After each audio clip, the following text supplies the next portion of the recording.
Hello everyone. Thought it might be helpful to do a little bit of a video on the orchestral press roll slash buzz roll slash closed roll. Many different names for it, but essentially the idea of on a snare drum, usually on a snare drum, sometimes on other instruments, but on a snare drum, producing a sound that the audience hears as a sustained sound. This of course is something that percussionists cannot do, but that vocalists and string players and wind players all can do.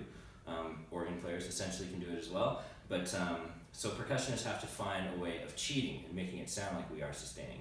So that's what this video is going to be about. And I'm going to teach this with the matched grip with a closed front. So if you want to come in just a little bit closer. Essentially what I'm doing is the two strongest appendages in my hand are the thumb and the index finger. So that's what I'm controlling the stick with for the most part. The back three fingers are not in control of the stick, or they're not in contact with the stick rather, because if they are in direct contact with the stick won't have any flexibility, it won't be able to bounce around. So what I'm going to do is I'm going to pull the back three fingers off the stick just a little bit so that the stick has an inch or maybe a little less than an inch of room to move around. But these fingers are all still curved. And they're all in contact with one another, which is to say that these three fingers are reinforcing the index finger. And now, as such, the grip is strong by virtue of how it's designed, and you don't have to be tense when you're holding the stick. You don't actually have to like white knuckle the stick while you're holding it. And it's also important to do this for reasons of physiological health, because these four tendons in your hands all operate together as a unit. So you can kind of see what happens in my hands when I stick one finger out or when I stick all three of these fingers out. It may be a natural instinct for your students to want to do this, to get fingers away from the stick further so that the stick has more ability to bounce around so that you can get your buzz sound, your sustained sound. However, when you do that, now your index finger has to work so much harder despite the rest of your hand.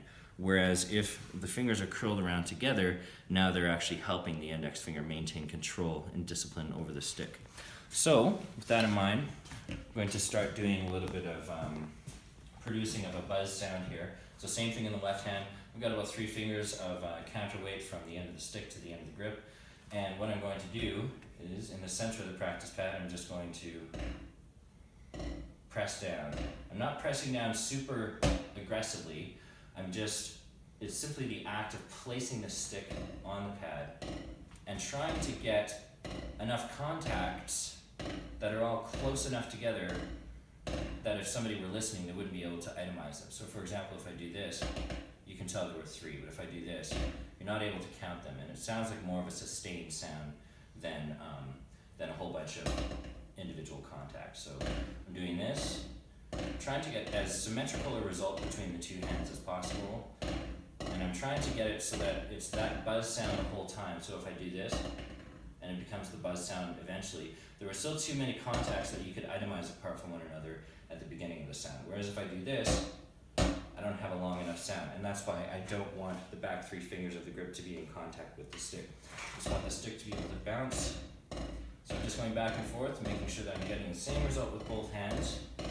And then as I speed up, I'm trying to maintain the same degree of discipline over the sticks so that now my sounds are connecting with one another. One habit that you may, or one tendency that you may see in students is that they're able to create a pretty good buzz sound going slowly, but then as they speed up, the sticks just kind of fly all over the place and they can't maintain the same degree of discipline over the sticks.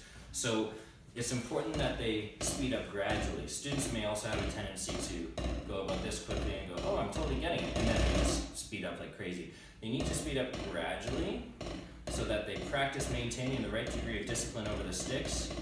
And then once the sounds are connecting, it's not necessary to go any faster.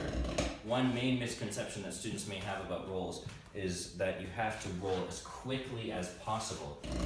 Freak out and move your hands as quickly as possible in order to generate the result. That's going to sound tense and jagged. The tension and the lack of comfort in the player's playing will come across in the sound.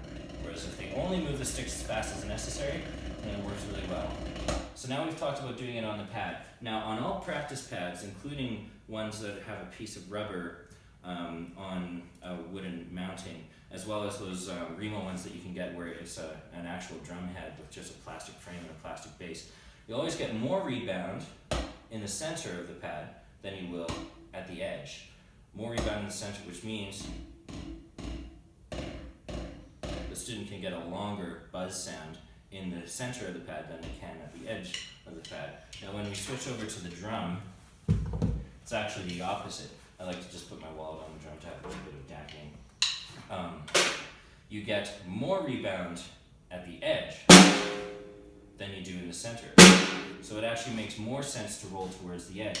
Now you can see that my throw switch for the snare is right in front of me, which means that the other end of the snare is on the far edge from me. So that means that when I move to the edge to produce a good roll, I'm still playing directly over top of the snare. And of course the way we make the snare make its noise is by making this head resonate, which sends air through to the bottom head, which resonates against the snare so that the snare rattles. So you can hear that if I play over here at the edge versus here at the edge, I'm getting quite a bit more of a snare response. I'm getting more of a sound that has snare response when I play directly over top of the snare. So once again, starting slowly.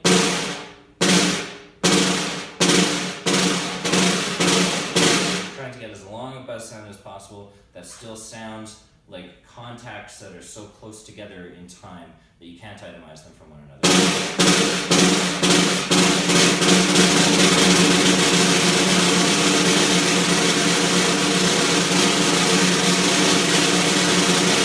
And I'm only going as fast as necessary in order to make sure that the sounds connect. Now, you'll also, another thing that you may notice as you practice this is that at slower speeds, it's not necessary to move the hands as fast. Sorry, a lower dynamics, that is to say, it's not necessary to move the hands as fast. But then the louder I get, the more it becomes necessary to move the hands a little bit faster and to use a little bit more power and a little bit more arm. That's fine as long as you're physically comfortable and you're producing the end result, which is a sustained sound where you can't actually hear how often the sticks are moving. You can't hear the pulsing of the sticks during the roll. Thank you very much. Hope you found it helpful.